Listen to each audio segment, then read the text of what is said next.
When I talk to founders about CEO comp, the number one question they have is, after my founder shares vest 4 years later, how much should I get paid? My name's Henry. I'm the founder and CEO of Carta. When I was learning to be a founder and CEO, there's no manual on how to do it. You only learn by doing and learning from others who have done it. So the best advice I always got was from other founder CEOs that had done the same thing for me. So my hope is to share some of the things I learned for the next generation of founder and CEOs and see if I can be helpful.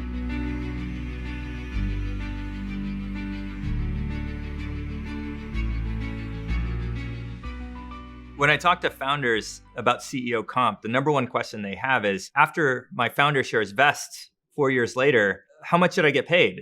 And how do I have this conversation with my board? So the tradition is that founders get paid as founders and they don't really get paid as CEOs. And that's in part because it used to be the average life expectancy of a company was 4 years to IPO back in the old days. But now, it's 10 years until IPO.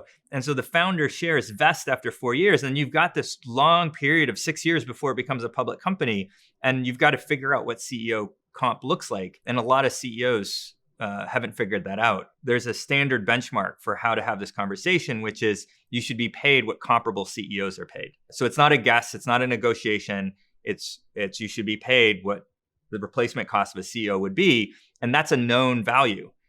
Because you can get market data on it. And that's what the board should do, is go get the market data on what CEOs of your stage of company are being paid, and they should pay you that. If you have a larger board, it can be a tougher conversation because you've got a big board to convince of this. One very natural solution that doesn't get discussed a lot is creating a comp committee to solve CEO comp. And that comp committee can be two board members, maybe three at most. So I formed a comp committee when the board got to about 7 members.